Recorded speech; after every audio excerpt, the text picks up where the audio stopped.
Good morning everybody. I hope you all are fit and fine at your home. So as you know that we were doing lesson number 9, heredity and evolution, and in the last video I have explained the monohybrid cross that is performed by the Mendel. Today we are going to discuss about the dihybrid cross performed by the Mendel.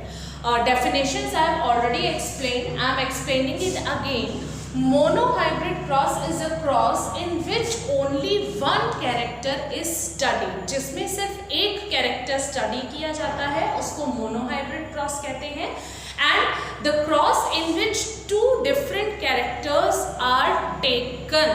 Two different characters means two pairs of contrasting characters. Monohybrid cross में हमने one pair of contrasting character लिया था जिसमें हमने plant की height ली थी, that is tall and dwarf.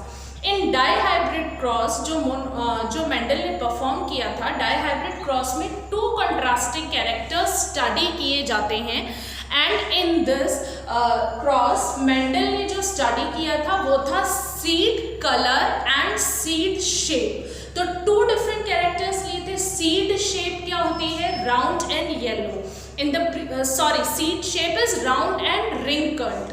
In the previous video मैंने आपको सब 7 pairs of contrasting characters जो थे सब बताए थे. उसमें कौन सा dominant था, कौन सा recessive था, that also I have explained. तो dihybrid cross, a cross between two plants having two pairs of contrasting characters. इसमें two contrasting pairs study किए जाते हैं. That is why it is called the dihybrid cross. As you can see, यहाँ पर जो Mendel ने seed shape और seed color two pairs लिए और उनके contrasting characters. seed shape था round और wrinkled, जिसमें round is dominant and wrinkled is recessive. And next जो seed color था उसमें yellow dominant था and green is recessive. अब जो मेंडल ने पेरेंट्स लिए, one parent था round और yellow seed. मीन्स जो उन्होंने सीड लिया था वो राउंड था शेप में और जो उसकी कलर थी वो येलो थी. एक पेरेंट ऐसा था. तो अब राउंड और येलो दोनों डोमिनेंट है. सीड कलर में राउंड डोमिनेंट है एंड सीड शेप में राउंड डोमिनेंट है एंड सीड कलर में येलो डोमिनेंट है. तो दोनों के यहाँ पर जो एलील्स जो जीन्स थे वो दोनों कैपिटल हुए क्योंकि बोथ आर डोमिनेंट. तो वन पेरेंट हो गया आपका capital R and capital Y. तो ये आप देख रहे हैं यहाँ पे टू कैरेक्टर स्टडी किए गए हैं, इसलिए इसे डायहाइब्रिड क्रॉस कहते हैं. Other parent which Mendel have taken is wrinkled and green seeds. तो सीड की जो शेप थी वो रिंकल्ड थी और जो कलर था वो ग्रीन कलर का था. तो अब ये दोनों ही रेसेसिव है. सीड शेप में wrinkled is recessive and in seed colour green is recessive. तो यहाँ पर जो इनके एलीलिक पेयर हुए वो दोनों स्मॉल है. Small r and small y. तो अब आपके ये पेरेंट्स हो गए capital R capital Y and small r small y. Now next क्या होता है? गैमीट फॉर्मेशन होता है. तो जो यहाँ पर गैमीट्स फॉर्म हुए, अब मैंने आपको बोला था कि हर एक कैरेक्टर का सिर्फ एक जीन एक पेरेंट में से जाता है, एक एलील जाता है. तो राउंड में से अगर राउंड की बात करें तो एक गया ओनली आर, और येलो की बात करें, अब आप यहाँ पर दो हमने कैरेक्टर्स लिए थे तो दोनों के एक जाएगा, एक जीन जाएगा दोनों पेयर का. तो राउंड का आर है और येलो का वाई है. इफ सपोज आपके पेरेंट्स होते आर वाई, अगर ये पेरेंट्स होते तो आपकी सारी पॉसिबिलिटी थी. तब हम जो गैमीट फॉर्मेशन लेते वो हम आर भी कंसीडर करते, स्मॉल आर भी कंसीडर करते, capital Y and small y consider करते, क्योंकि कोई भी चांसेस थे. जो राउंड शेप का कैपिटल आर भी जा सकता था एक पेरेंट में से, उसी पेरेंट में ही स्मॉल आर भी है तो स्मॉल आर भी जा सकता था. पर क्योंकि यहाँ पर दोनों सेम हैं, दोनों कैपिटल आर है और यहाँ पे दोनों कैपिटल वाई है, तो ऑब्वियसली दोनों में से कोई भी जाए, कैपिटल आर ही है दोनों का, तो एक कैपिटल आर गया, एक कैपिटल वाई गया. हेयर एक स्मॉल आर गया और एक स्मॉल वाई गया. तो ये आपके गैमीट्स हुए. नाउ F1 जनरेशन फॉर्म होगी। F1 जनरेशन में क्या होता है, दोनों के गैमीट्स कंबाइन होते हैं। दोनों के गैमीट्स कंबाइन हुए तो क्या हुआ, जो आपका शेप था, शेप के जो एलील्स थे वो थे कैपिटल R, और इस पेरेंट में से आया स्मॉल r, और जो कलर के लिए थे इस पेरेंट में से आया कैपिटल Y, और इस पेरेंट में से आया स्मॉल y।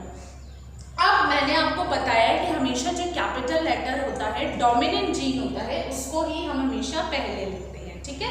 तो यहाँ पर जो आपकी F1 जनरेशन आ गई वो आ गई आपकी capital R small r capital Y small y। Means ये कैसा हुआ, क्योंकि कैपिटल R डोमिनेंट किसके लिए है, राउंड के लिए, और कैपिटल Y जो डोमिनेंट है वो है येलो कलर के लिए। तो जो हमारे F1 जनरेशन में प्रोजेनी ऑब्टेन हुए that were all round and yellow, round और येलो फॉर्म हुए। पर ये वाले जो राउंड और येलो थे वो जो पेरेंट वन था वो राउंड और येलो से अलग है, क्योंकि ये आपके होमोजाइगस राउंड और येलो हैं। जीन्स डिफरेंट है ना, फिनोटाइप दोनों का सेम है। फिनोटिपिक और जीनोटिपिक रेशो भी मैंने एक्सप्लेन की थी आपको। जीनोटिपिक रेशो मींस हम जीन्स कंसीडर करते हैं, और फिनोटिपिक रेशो हम सिर्फ फिजिकल अपीयरेंस से बताते हैं। तो फिजिकली बाहर से देखने में दोनों ही राउंड और येलो सीड्स हैं, पर जो इनके जीन्स हैं वो डिफरेंट है। इसमें capital R capital R capital Y है, इसमें capital R small r capital Y small y। तो जो आपके F1 जनरेशन फॉर्म हुए उसमें सारे के सारे राउंड और येलो सीड्स आए। नाउ नेक्स्ट क्या होता है, selfing of F1 generation. F1 generation obtain हो गई, उसके बाद सेल्फिंग होती है F1 जनरेशन की। सेल्फिंग में उसके बाद F2 जनरेशन ऑब्टेन होती है। सेल्फिंग में हम क्या करते हैं, जो हमारा F1 जनरेशन में प्रोजेनी ऑब्टेन हुआ है सेम उसी जीनोटाइप को हम क्रॉस, सेल्फिंग का क्या मतलब हुआ, इसी से हमने इसी सेम जीनोटाइप से क्रॉस कराया। तो यहाँ पर जो capital R small r capital, अब पेरेंट वन का ये हो गया, सेल्फिंग में पेरेंट टू का भी सिमिलर हो गया। अब यहाँ पे जो गैमीट्स फॉर्म होंगे, ये गैमीट फॉर्मेशन हुआ पेरेंट वन में से। अब आप देख रहे हैं कैपिटल R भी जा सकता है, स्मॉल r भी जा सकता है, कैपिटल Y स्मॉल y। तो हमने यहाँ सारी पॉसिबिलिटीज कंसीडर कर ली। अगर कैपिटल R और कैपिटल Y गया, ये एक पेयर जा सकता है इसमें से। कैपिटल R स्मॉल y एक पेयर जा सकता है, स्मॉल r कैपिटल Y एक पेयर जा सकता है, और स्मॉल r स्मॉल y एक पेयर जा सकता है। तो ये चार तरीके के गैमीट्स प्रोजेनी में ट्रांसफर हो सकते हैं पेरेंट वन में से। अब सेम, क्योंकि पेरेंट टू बिल्कुल सिमिलर है जीनोटिपिकली, तो इसके भी जो गैमीट्स हुए सेम हो गए। Capital R capital Y capital R small y small r capital Y and small r small y। अब ये आपके हो गए गैमीट्स, इसके 4 गैमीट्स और इसके 4 गैमीट्स। अब हमें इसका क्रॉसिंग कराना है। F2 जनरेशन जो ऑब्टेन होती है वो क्या होती है, F1 जनरेशन के जो प्रोजेनी सेल्फिंग करने के बाद जो गैमीट फॉर्म हुए उनकी क्रॉसिंग हुई, जिससे F2 जनरेशन। तो ये जो हमारी है ये क्या है, ये F2 जनरेशन है। अब क्रॉस के लिए क्या करेंगे, ये जो हम इस टाइप का क्रॉस बनाते हैं, मींस एक पेरेंट्स के गैमीट हमने इस साइड लिख दिए, एक पेरेंट्स के गैमीट हमने ऊपर लिख दिए। देखिए ऐसे मेथड इजी होता है करने में। पहले क्या था, दोनों का capital R capital R small capital Y दोनों का था। तो ये चारों capital R capital Y capital R small y सब हमने यहाँ पर ऐसे लिख दिए, 4 गैमीट्स। इसके 4 गैमीट्स हमने ऐसे लिख दिए। तो ये वन पेरेंट के गैमीट है, ये सेकंड पेरेंट के गैमीट है।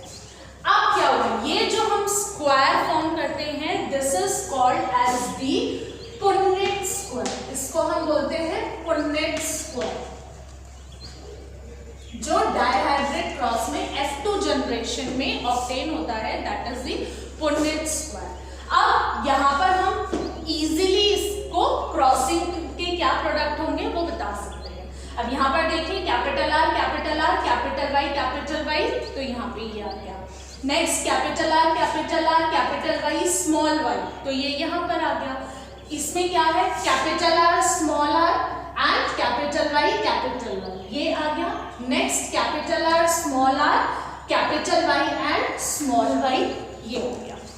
अब सेकंड पे आ जाइए, capital R capital Y and small y। Next capital R small y small y, next capital R small capital Y and small y. इसी तरीके से हमने ये पूरा जो है गैप जो आपके ऑब्टेन हुए प्रोजेनी इस तरीके से हमने पूरा कर दिया। जैसे लास्ट वाला देखिए कैपिटल आर स्मॉल आर ये आ गया, अब कैपिटल वाई स्मॉल वाई ये आ गया। इसमें कैपिटल आर स्मॉल वाई है दोनों में, तो स्मॉल वाई आ गया। थर्ड देखिए स्मॉल आर है दोनों में, तो स्मॉल आर आ गया। और कैपिटल वाई और स्मॉल वाई है तो कैपिटल वाई और स्मॉल वाई आ गया। अब लास्ट वाला जो है दोनों में स्मॉल आर एंड दोनों में स्मॉल वाई है, तो दोनों का स्मॉल आर और दोनों का स्मॉल वाई आ गया। अब ये जो हमारा क्रॉस ऑब्टेन हुआ है इसके बेसिस पे हम फिनोटिपिक रेशियो निकालेंगे। फिनोटिपिक रेशियो में क्या हुआ, आपके ये वाला जो था आपके 4 रिकॉम्बिनेंस हुए। 2 तो सिमिलर टू द पेरेंट होंगे, जो पेरेंट थे उसी टाइप के होंगे। 2 न्यू कॉम्बिनेशंस फॉर्म होते हैं, जैसे राउंड और येलो तो हमने पेरेंट भी लिया था, तो राउंड और yellow similar to the parent था। एक जो न्यू रिकॉम्बिनेंट फॉर्म हुआ है राउंड और ग्रीन, पेरेंट में राउंड और ग्रीन नहीं था, पेरेंट में क्या था राउंड येलो रिंकल्ड ग्रीन। तो राउंड येलो और रिंकल्ड ग्रीन के अलावा डाइहाइब्रिड क्रॉस में 2 न्यू रिकॉम्बिनेंट्स फॉर्म होते हैं जो कि राउंड ग्रीन और रिंकल्ड येलो होते हैं, that are different from the parents. अब ये कैसे पता चला, अब ये आप देखिए यहाँ पर मैंने क्या बताया था कि डोमिनेंट होने के लिए अगर सिर्फ सिंगल कैपिटल लेटर प्रेजेंट है तो वो डोमिनेंट है, पर रेसेसिव के लिए आपके दोनों जो एलील पेयर्स हैं वो दोनों ही स्मॉल होने चाहिए, तभी रेसेसिवनेस शो होगी। तो अगर आप इसको देखेंगे कैपिटल आर किसके लिए था, राउंड सीड के लिए था, तो यहाँ पर तो दोनों ही कैपिटल हैं तो राउंड हो गया, और दोनों यहाँ पे कैपिटल वाई है तो येलो हो गया। तो ये जो हमारा हो गया नंबर 1 हो गया राउंड एंड येलो, तो ये नंबर 1 में राउंड और येलो हो गया। नेक्स्ट हम कंसीडर करेंगे, इसको काट दीजिए ऐसे पता चल जाएगा, ये हो गया हमारा राउंड येलो। नेक्स्ट देखिए इसमें भी कैपिटल आर है, दैट मीन्स राउंड हो गया, और एक कैपिटल वाई है तो इसका मतलब ये भी राउंड और येलो हो गया, क्योंकि डोमिनेंट अगर एक भी प्रेजेंट है तो वो क्या होगा डोमिनेंट वाला जीन एक्सप्रेस करेगा। तो डोमिनेंट येलो था तो ये भी आपका राउंड और येलो के अंदर कितने हो गए 2 हो गए। अब नेक्स्ट देखिए इसमें भी एक कैपिटल आर और एक कैपिटल वाई प्रेजेंट ही है, तो इसका मतलब ये भी राउंड और येलो हो गया। नेक्स्ट देखिए इसमें भी एक प्रेजेंट है, दोनों में कैपिटल आर भी है कैपिटल वाई भी है, तो ये भी आपका राउंड और येलो हो गया। इसमें देखिए इसमें भी 2 कैपिटल आर है और एक कैपिटल वाई है, ये भी राउंड और येलो हो गया। अब यहाँ पर देखिए यहाँ पे 2 कैपिटल आर है पर वाई कैपिटल नहीं है, तो इसका मतलब ये क्या हुआ, ये वाला राउंड और रिंकल्ड हुआ, क्योंकि यहाँ पर दोनों ही जो वाई है वो स्मॉल लेटर में है, और स्मॉल लेटर में अगर दोनों प्रेजेंट है तो दैट मीन्स रेसेसिव वाला जीन शो करेगा। और स्मॉल वाई किसके लिए था, स्मॉल वाई था हमारा ग्रीन सीड्स के लिए, तो ये वाला हो गया राउंड एंड ग्रीन। तो अब अभी हम जो कैलकुलेट कर रहे हैं वो हम राउंड और येलो कैलकुलेट कर रहे हैं, तो इसको हम छोड़ देंगे। नेक्स्ट पे आ जाइए, इसमें भी एक कैपिटल आर एक कैपिटल वाई है, तो ये भी राउंड और येलो हो गया। इसमें फिर से देखिए दोनों स्मॉल वाई है, तो ये राउंड तो है बट येलो नहीं है, ये राउंड और ग्रीन है, इसको छोड़ देंगे। नेक्स्ट देखिए ये भी इसमें एक कैपिटल आर और 2 कैपिटल वाई है, तो इसका मतलब ये भी राउंड और येलो हो गया। इसमें एक कैपिटल आर एक कैपिटल वाई है, ये भी राउंड येलो हो गया। इसमें आ जाइए, अब ये वाला राउंड नहीं है क्योंकि दोनों स्मॉल आ रहे हैं, ये कौन सा है, ये है रिंकल्ड एंड येलो, तो इसको हम छोड़ देंगे। अब यहाँ पर भी देखिए ये भी राउंड नहीं है क्योंकि कैपिटल आर प्रेजेंट नहीं है, तो इसको छोड़ देंगे। नेक्स्ट देखिए अगेन एक कैपिटल आर एक कैपिटल वाई है, तो ये भी आपका राउंड और येलो हो गया। नेक्स्ट ये राउंड एक कैपिटल आर है पर वाई एक कैपिटल नहीं है, तो ये राउंड और येलो नहीं है। यहाँ पर कैपिटल आर नहीं है तो ये भी राउंड और येलो नहीं हुआ, ये भी दोनों स्मॉल है सारे, तो ये भी राउंड और येलो।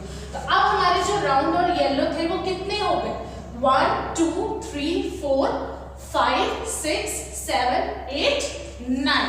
तो जो राउंड और येलो है वो टोटल 16 में से 9 हो गए। ठीक है, नेक्स्ट है हम राउंड और ग्रीन कैलकुलेट करते हैं कि कितने प्रेजेंट हो। राउंड और ग्रीन, तो दैट मीन्स उसके लिए एक कैपिटल R और ग्रीन रेसेसिव है, मीन्स दोनों स्मॉल y प्रेजेंट होने चाहिए।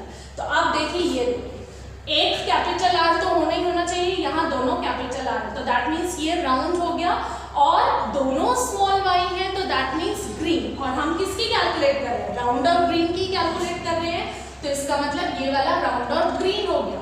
अब इसको मैं ऐसे काटती हूँ, ये हो गया राउंड और ग्रीन। नेक्स्ट देखिए ये वाला भी हमारा राउंड और ग्रीन है, क्योंकि राउंड के लिए एक कैपिटल R है और ग्रीन के लिए दोनों स्मॉल y प्रेजेंट, तो दैट मीन्स ये भी राउंड और ग्रीन हो गया। अब आ जाइए यहाँ पर, ये वाला राउंड नहीं होगा क्योंकि दोनों स्मॉल R है, ये वाला भी राउंड नहीं होगा क्योंकि दोनों स्मॉल R है। इधर आ जाइए, अगेन ये वाला राउंड है क्योंकि एक कैपिटल R है और दोनों स्मॉल y है, तो दैट मीन्स ये वाला राउंड और ग्रीन हो गया। ये वाला राउंड नहीं है, ये वाला राउंड नहीं है क्योंकि दोनों कैपिटल R दोनों में नहीं है। तो अब राउंड और ग्रीन हमारे कितने हो गए? 1, 2 एंड 3। तो राउंड और ग्रीन की जो हमारी रेशियो हुई वो 16 में से कितनी हुई? 3, means 3 out of 16 were rounded green. Next आ जाइए रिंकल्ड और येलो के। रिंकल्ड और येलो में क्या था? रिंकल्ड में मीन्स रिंकल्ड के लिए दोनों R हमारे स्मॉल होने चाहिए और येलो के लिए एक कैपिटल Y जरूर होना चाहिए। R दोनों स्मॉल चाहिए क्योंकि रिंकल्ड रेसेसिव है, येलो डोमिनेंट है, तो एक Y कैपिटल भी होगा तो चलेगा। अब ये देखिए, यहाँ पे क्या है? दोनों स्मॉल R है, that means this is wrinkled, और कैपिटल Y भी है, तो ये क्या हो गए आपके? रिंकल्ड और येलो हो गए। इसको मैं ऐसे करते हैं, रिंकल्ड और येलो। नेक्स्ट देखिए, यहाँ पर भी दोनों स्मॉल R है, तो दैट मीन्स रिंकल्ड है, और येलो के लिए एक कैपिटल Y प्रेजेंट है क्योंकि येलो डोमिनेंट है, तो इसलिए ये वाला भी आपका रिंकल्ड और येलो हो गया। नेक्स्ट आ जाइए, ये वाला देखिए, इसमें भी ये रिंकल्ड है क्योंकि दोनों स्मॉल R प्रेजेंट है और एक कैपिटल Y प्रेजेंट है, तो दैट मीन्स ये भी आपका रिंकल्ड और येलो की कैटेगरी में आ गया। और ये वाला येलो नहीं है क्योंकि इसमें कैपिटल Y प्रेजेंट, रिंकल्ड तो है पर येलो नहीं है क्योंकि कैपिटल Y प्रेजेंट नहीं। तो आपके रिंकल्ड और येलो कितने हो गए? अगेन हो गए आपके 3, तो 3 out of 16 were wrinkled yellow. Last आपका बचा रिंकल्ड और ग्रीन, जो कि हमारा ये था। रिंकल्ड और ग्रीन दोनों ही रेसेसिव है, तो मीन्स रिंकल्ड के लिए दोनों स्मॉल y स्मॉल होने चाहिए और रिंकल्ड के लिए R स्मॉल होना चाहिए और ग्रीन के लिए दोनों y स्मॉल होने चाहिए, जो कि यहाँ प्रेजेंट है। तो दैट मीन्स ये कौन सा हुआ? रिंकल्ड और ग्रीन हुआ। इसको मैं ऐसे, ये हुआ हमारा रिंकल्ड और ग्रीन, जो कि एक था। तो क्या फिनोटिपिक रेशियो ऑब्टेन हुई डाइहाइब्रिड की? That is 9:3:3:1। ये हमारी फिनोटिपिक रेशियो ऑब्टेन हुई, जिसमें 9 क्या थे? Round yellow were 9, round green were 3, wrinkled and yellow were 3 and wrinkled and green were 1। सिर्फ एक हमारा रिंकल ग्रीन था। अब इससे हमें क्या पता चला है? इससे हमें ये पता चला है कि जो पेरेंट्स हमने लिए थे उनके अलावा 2 न्यू रिकॉम्बिनेंट्स फॉर्म हुए हैं डाइहाइब्रिड क्रॉस में। राउंड येलो, ये वाला राउंड येलो और रिंकल्ड ग्रीन, ये तो हमारे पेरेंट्स में थे ही कैरेक्टर्स। 2 जो न्यू रिकॉम्बिनेंट फॉर्म हुए हैं वो है राउंड ग्रीन और रिंकल्ड येलो। इसी पे बेस्ड हमारा लॉ ऑफ इंडिपेंडेंट असॉर्टमेंट है। लॉ ऑफ इंडिपेंडेंट असॉर्टमेंट क्या सजेस्ट करता है? लॉ ऑफ इंडिपेंडेंट ये सजेस्ट करता है कि ड्यूरिंग द गैमेट फॉर्मेशन जो गैमेट्स हैं वो हर एक कैरेक्टर के लिए सेपरेट हो जाते हैं पेरेंट्स में से। जैसे आपने देखा 2 न्यू रिकॉम्बिनेंट फॉर्म हुए हैं, तो इसका मतलब क्या हुआ है कि एक पेरेंट में से आया है और दूसरा दूसरे पेरेंट में से आया है। तो लॉ ऑफ इंडिपेंडेंट असॉर्टमेंट ये सजेस्ट करता है। ओके, क्या सजेस्ट करता है लॉ ऑफ इंडिपेंडेंट असॉर्टमेंट? कि in the inheritance of more than one pair of traits, more than one pair of trait हमने लिया है, यहाँ पे 2 पेयर लिए हैं। The factor responsible for each pair of traits are distributed independently to the gametes. Gametes में independently distribute होते हैं according to the law of independent assortment. So this was all about dihybrid cross. Dihybrid cross का ये cross था पूरा. Please इसको अच्छे से कॉपी में नोट्स फॉर्म में कर लीजिए.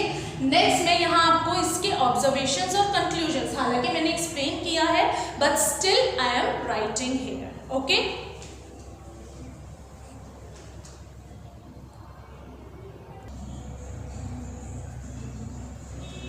now see what were the observations and conclusions of this dihybrid cross according to the Mendel. First, when capital R, capital Y was crossed with small r, small y in F1 generation, all were capital R, capital Y, that is round and yellow seeds. जब capital R capital Y और small y जब cross किए गए तो F1 generation में क्या obtain हुए? All were round and yellow, जो कि capital R capital Y small y है. Next, self pollination of F1 plants. जब F1 प्लांट्स की सेल्फ पॉलिनेशन हुई, they gave the parental phenotypes and two mixtures. जब इनका हमने यहाँ पे क्रॉस देखा था तो 2 पेरेंटल फिनोटाइप्स तो ऑब्टेन हुए थे, उसके साथ 2 मिक्सचर्स ऑब्टेन हुए थे. क्या थे? Recombinant round and green and wrinkled और येलो, जो कि पेरेंट से डिफरेंट थे. In the ratio of 9:3:3:1. ये वाली रेशियो हमने देखा था ना अभी क्रॉस में ऑब्टेन हुई थी फिनोटाइपिक रेशियो. तो ये ऑब्जर्वेशंस थे. अब उससे क्या कंक्लूड किया मेंडल ने? Round and yellow seeds are dominant characters. Round और येलो डोमिनेंट कैरेक्टर थे क्योंकि अगर एक कैपिटल आर और एक कैपिटल वाई प्रेजेंट था तो भी उन्होंने अपने आप को उस जीन ने, दोनों कैपिटल वालों ने अपने आप को एक्सप्रेस किया. That means they are the dominant ones. Next जो उन्होंने कंक्लूड किया वो ये था, occurrence of new phenotypic combinations show that genes for them are inherited independently of each other, जो कि law of independent assortment है. क्या उन्होंने देखा कि जो न्यू फिनोटाइपिक कॉम्बिनेशंस ऑब्टेन हुए हैं उनके जो जीन्स हैं वो पेरेंट्स में से इंडिपेंडेंटली इनहेरिट किए गए हैं. मीन्स अलग अलग इनहेरिट किए गए हैं. ठीक है, तो वो पेरेंट्स में थे पर वो क्या पेरेंट्स में एक्सप्रेस नहीं हो रहे थे, वो रेसेसिव फॉर्म में थे, तो वो प्रोजेनी में एक्सप्रेस हुए. तो दैट मीन्स कि वो इंडिपेंडेंटली इनहेरिट किए गए. So this was all about dihybrid cross. I think if you will watch the video again and again you will get the concept. Okay, please do read the topic, do watch the video again and again for getting the concept clearly. Now only one topic of this chapter is remaining, that is sex determination in humans, that we will do in the next video. Thank you and have a very nice day.